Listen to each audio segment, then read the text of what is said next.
Hello everyone, I hope you're all doing okay. Well done on all of your group activity in week 2 and 3. There is so much great information on there, which is why I opened the discussion board up so you could see everyone else's posting. I thought the information was too valuable not to share with you all. For those of you that don't realise, all you need to do is click on the postings that are there and it will expand the discussion board right out, so you'll be able to read all of the postings. What was really evident in the week 2 and 3 activity was that there were some great people who got in really early and posted heaps.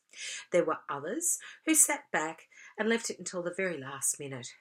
I guess that is the way life works, and you will definitely see this in workplaces. It would be fantastic, though, for the next activity if you could be a little bit more collegial if you posted late last time and get in and do it early.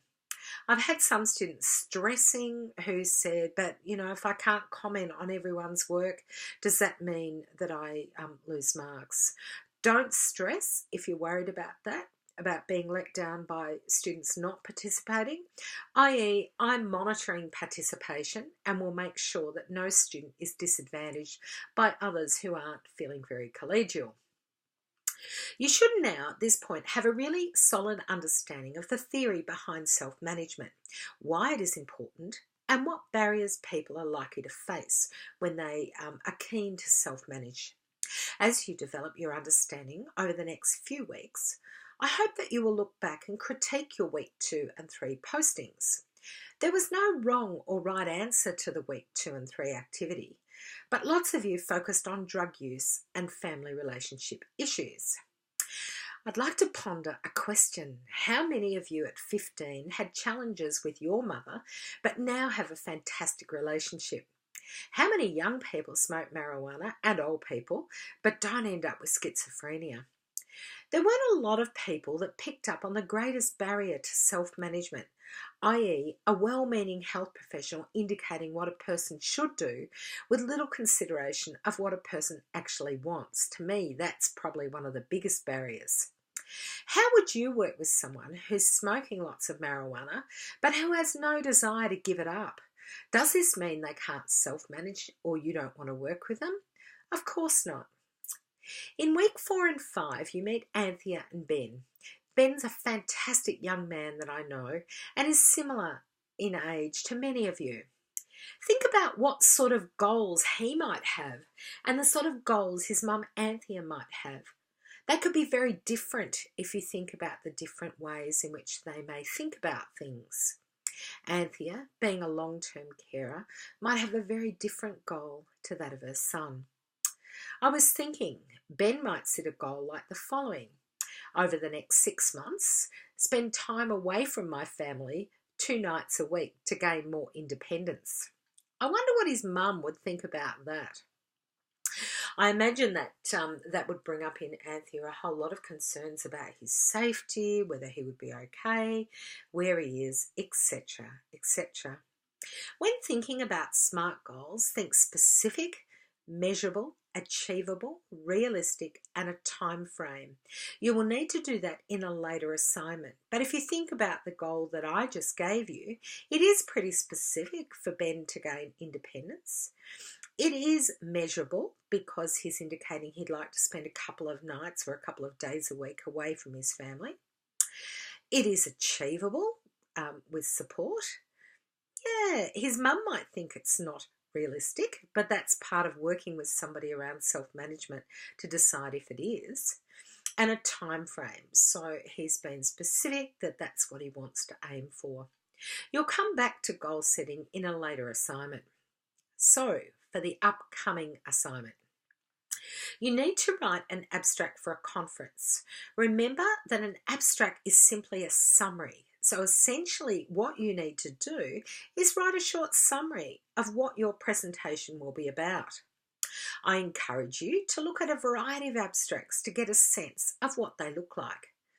Google conferences, look at journal articles. Don't spend hours on this.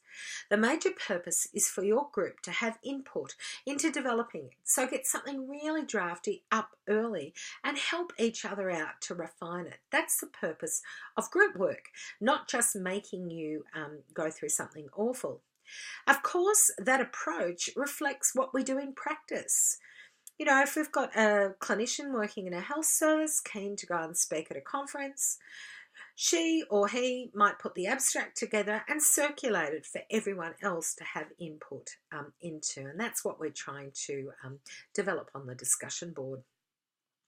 For the actual conference presentation, pick through the detail and identify the important bits. I spoke to a student this evening who said she didn't know much about epilepsy. As I told her, most of the barriers to self-management are common across any condition. Think about the postings about Carolyn. So much of that information could be drawn across into the conference assessment that you need to do. Think about the general barriers that you all identified for Carolyn and think about how they may apply to somebody with epilepsy. If you want to think about barriers to self-manage that are specific to epilepsy, think about the example I gave of a goal that Ben might have. What would be the barriers for him achieving that goal and being able to self-manage? Your presentation is really straightforward. Make sure you carefully read the directions. Your presentation needs to be about why self-management is important, common barriers to self-management, making sure you're drawing from the work in week 2 and 3, and the importance of working in partnerships between individuals, carers, families, and multidisciplinary team members. It's pretty straightforward. Don't overthink it. Think about the audience, a large group of carers, family members, extended support networks, and people with epilepsy. They give you an idea of how you should pitch your presentation, i.e., you're pitching it for people who have lived experience and are experts in epilepsy or expert in that lived experience.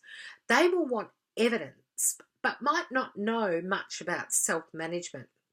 And that's your job, to actually take them through what you've learned about self-management.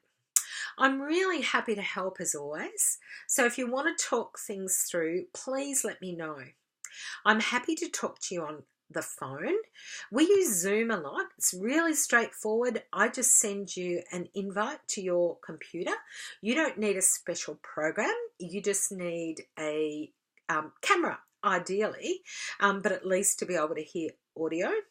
The great thing about Zoom is that I can share my desktop if there's something specific you would like to look at in the subject. I did a Zoom session with a student late last week, and I think he found it really helpful. Or the other way we can talk, of course, is Skype. I'm really happy to set up a group session online. You don't have to worry about you organising the technology. I've done that in the subject in the past, where I've organised a Zoom session for a whole heap of students, and we were all online at the same time. I'm really happy to organise that. So if that is of interest, please just let me know. So I guess I just wanted to touch base, say hi, make sure that you're all going okay, and please do let me know if I can be of help in any way. The presentation or the videoing that I'm doing tonight is not incredibly, the quality is not fantastic, but I'm doing it at home in my study. I'm just using Photo Booth. I'm on a Mac, Photo Booth technology, so I'm just recording on that, which is a really quick way to do it. So when you think about the assessment, a student said to me today that she's not very creative for the conference presentation, and that's fine. If she wants to write some written speaking notes, all good. Sorry, the other thing I meant to say, a good question she had was, with the 20 minutes speaking notes, you don't have to time them and make sure you're speaking for exactly 20 minutes. You just need to provide notes that would indicate a 20-minute presentation, if that's clear. So you don't necessarily have to provide every single word for word, just detail of what you'll be discussing. So what I was saying was I'm just recording this in photo booth. If you don't want to provide any notes with your conference presentation, you are more than welcome to record it in some way. What I'm going to do with this presentation in a minute is stop it. I'm then going to upload it to YouTube, and then I'll put a link to YouTube in so you can all see that. You don't have to produce something that's amazing quality or anything like that for this subject. It's just an option for those of you that would prefer to deliver your presentation orally. We won't be circulating it via social media, so don't panic. It's just for us to look at. Although it might be so fantastic you do want it circulated. Okay, take care, and I hope everything's okay. Please talk to me on the discussion board. Don't sit back thinking you're a bit unclear of what you need to do. That's what we're here for. And I think students who have contacted me would say that I'm pretty prompt in responding. So good luck. Talk to you soon. Bye.